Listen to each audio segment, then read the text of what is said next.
John, garde forestier, pense qu'il est mieux seul.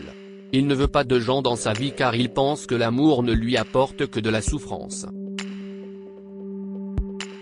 Un jour, une rencontre surprenante avec un bébé le fait changer Davis.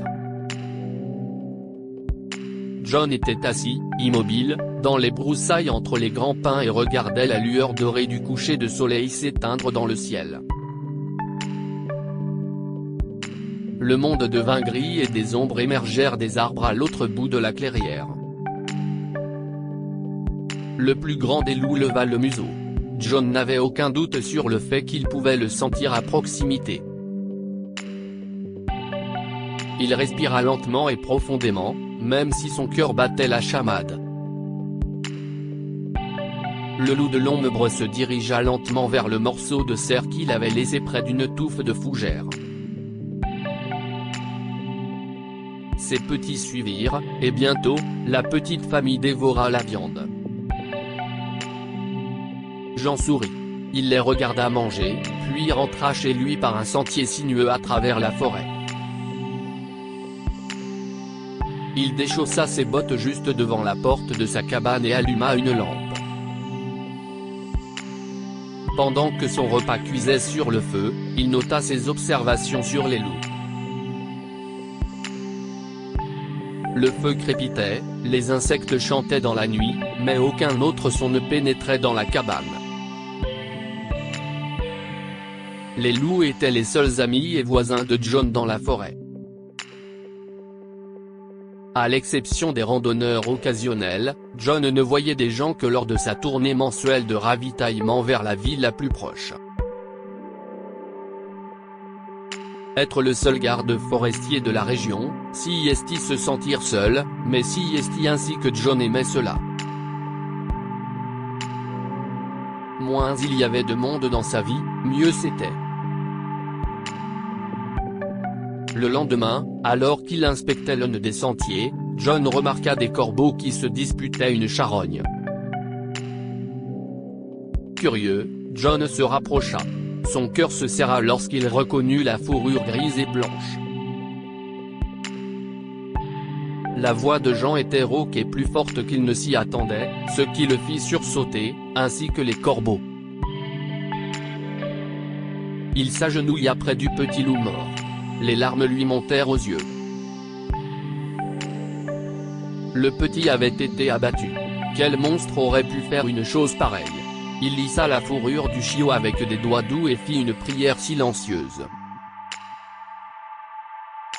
Ce ne fut pas suffisant. John savait qu'il devait laisser le petit et laisser les corbeaux faire leur travail, mais il se sentait mal.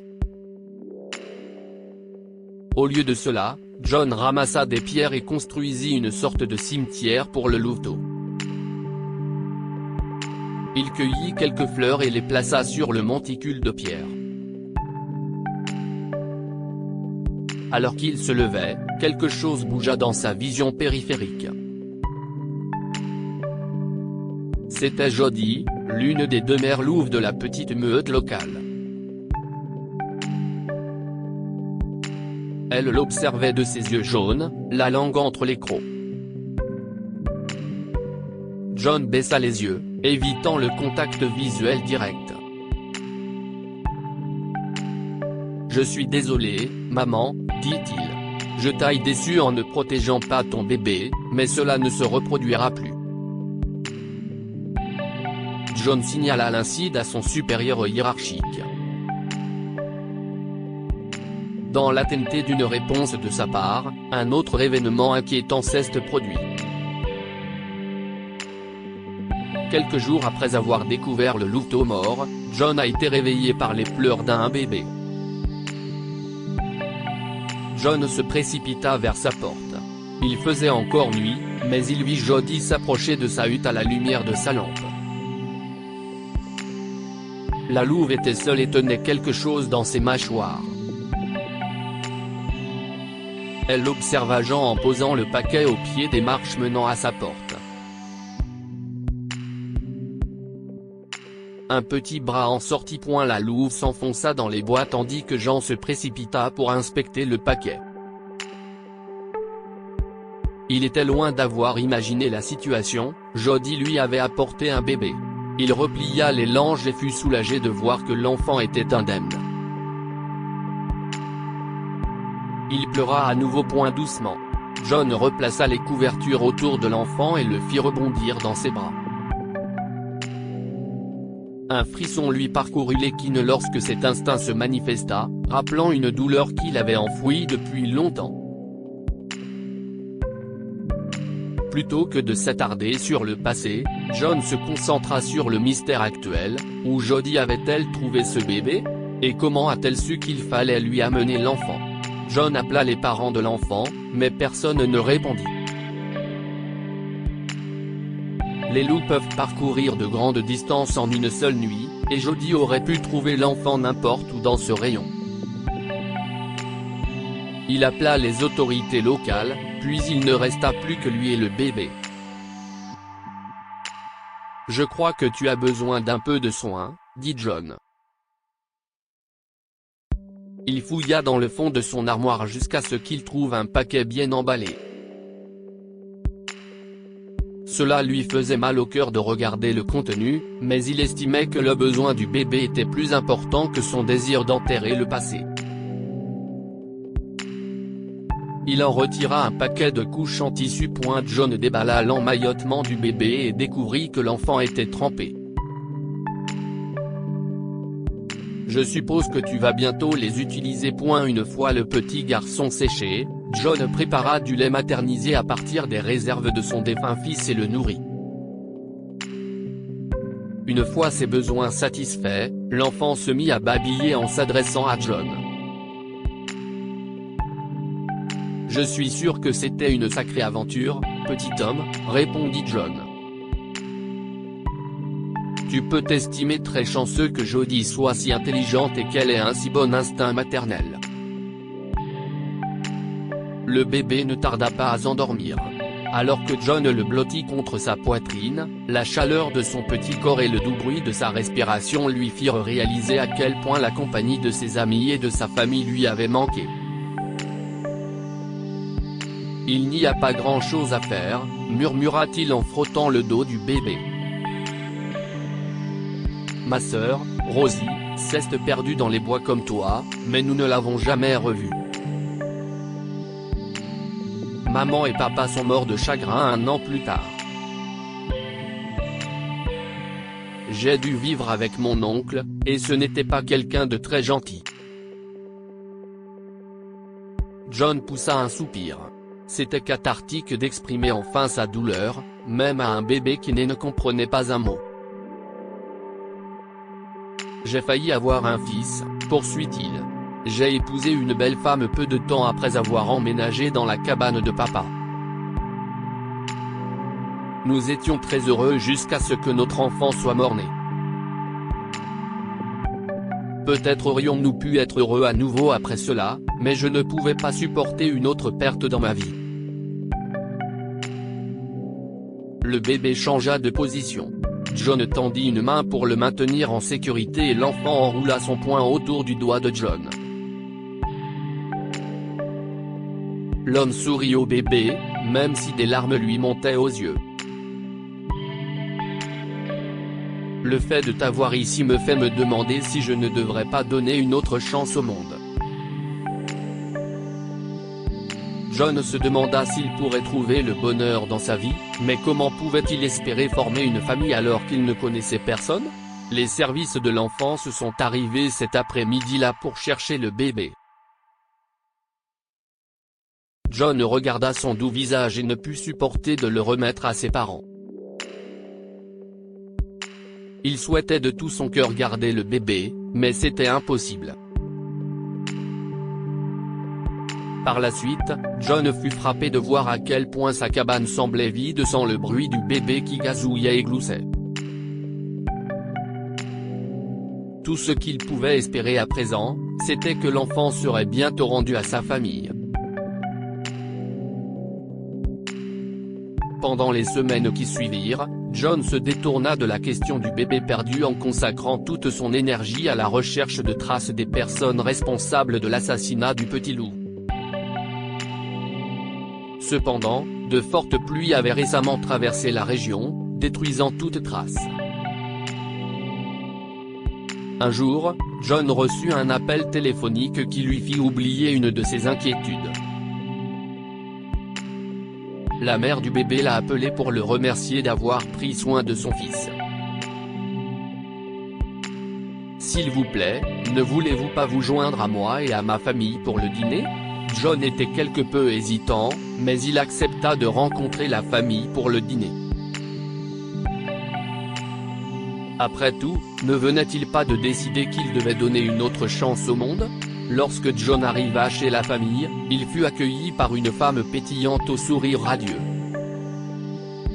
« Vous devez être John.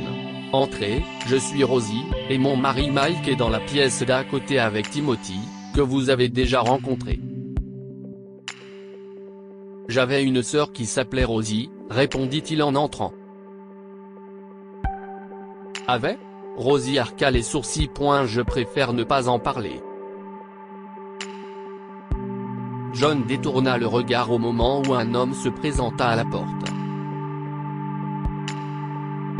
John se sentait un peu dépassé, ayant rencontré deux personnes en quelques minutes alors qu'il n'avait pratiquement parlé à personne au cours des dernières années.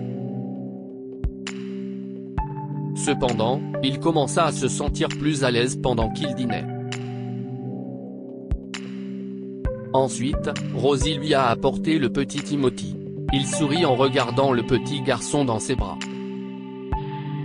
« J'ai une question, » dit John. « Comment Timothy s'est-il retrouvé séparé de vous ?» Rosie échangea un regard avec Mike.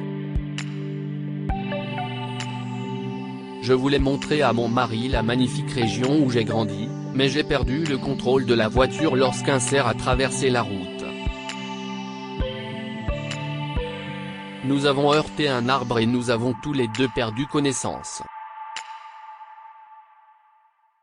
Lorsque nous nous sommes réveillés, les services d'urgence étaient là mais Timothy avait disparu. Les services sociaux vous ont-ils dit qu'un des loups me l'avait amené ? Non.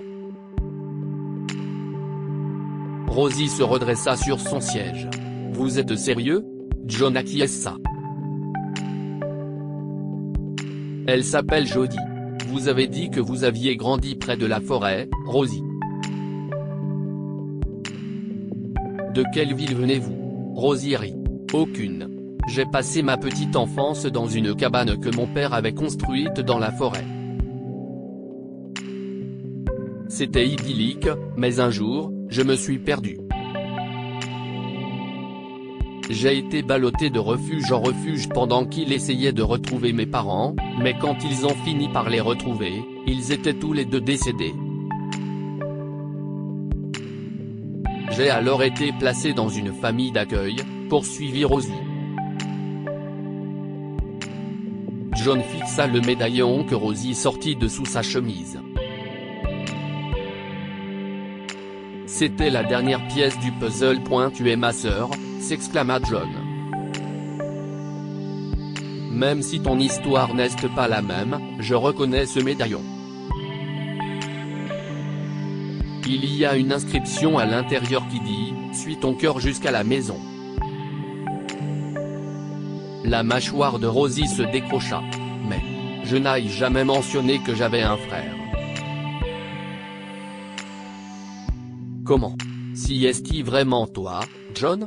John acquiesça. Nous avons cru au pire quand tu as disparu. Cela ne m'a même pas traversé l'esprit que tu puisses être encore en vie. Les frères et sœurs se sont serrés dans les bras. Ils ont passé le reste de la soirée à rattraper tous les événements de la vie qu'il avait manqués au cours des 30 dernières années. Ce furent des retrouvailles émouvantes. Plus d'une fois, il a regardé Timothy, endormi dans ses bras, et ne pouvait pas croire que le doux bébé que Jody lui avait apporté était en réalité son neveu. John eut du mal à partir, surtout lorsqu'il remit Timothy à Mike et que l'enfant se mit à pleurer. C'était comme si le bébé ne voulait pas non plus qu'il parte. John rentra chez lui par la piste défoncée qui serpentait à travers la forêt, avec un sentiment de légèreté dans le cœur qu'il n'avait pas connu depuis l'enfance. Mais tous ces bons sentiments disparurent lorsqu'il entendit des coups de feu retentir à travers les arbres. John saisit son fusil, sa radio et sa torche et pénétra dans la forêt. Il appela des renforts et se mit à courir dans la direction des coups de feu. Bientôt, il tomba sur un trio d'hommes armés qui se dirigeaient vers la tanière de Jody. John resta en retrait pour communiquer sa position par radio, puis suivit les traces des hommes à travers les bois à l'aide de sa torche. Lorsqu'il apparut clairement qu'il était là pour chasser illégalement les loups, John bondit et les arrêta. Le lendemain, lorsque Rosie vint lui rendre visite, John lui raconta comment le sauveur de Timothy avait failli être victime de braconniers. Elle lui a alors suggéré de créer une organisation pour aider à protéger les loups. Si est-il le moins que je puisse faire, dit Rosie. Elle regardait la cabane de John, les larmes aux yeux. John passa son bras autour de sa sœur. Ils restèrent un moment en silence, entourés de pins imposants. John regarda un oiseau voltiger entre les rayons de lumière qui tombaient à travers les branches des arbres et respira l'odeur de la forêt. Maintenant qu'il avait retrouvé sa famille, il ne lui restait plus qu'une chose à faire.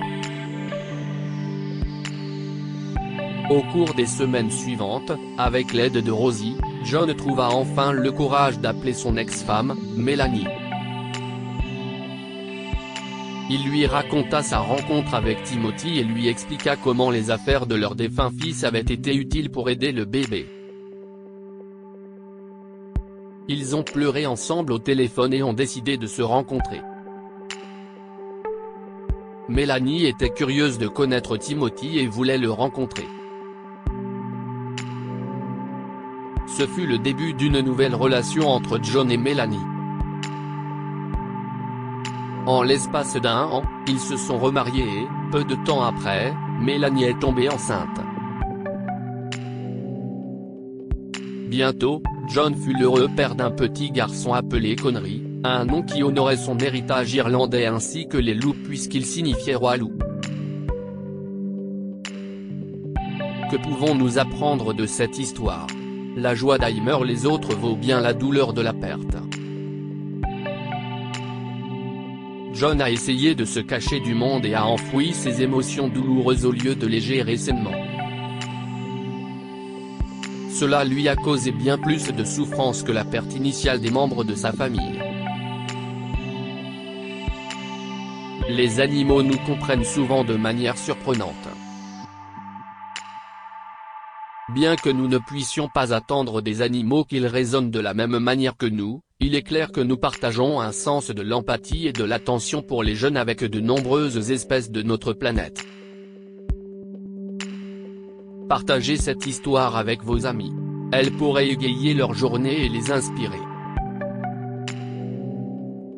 Si vous avez aimé cette histoire, vous aimerez peut-être celle d'une fille qui est sauvée par le même chien qu'elle a sauvé autrefois. Cliquez ici pour l'histoire en intégralité. Pour lire davantage d'histoires, abonnez-vous à Mon Mama sur Google News.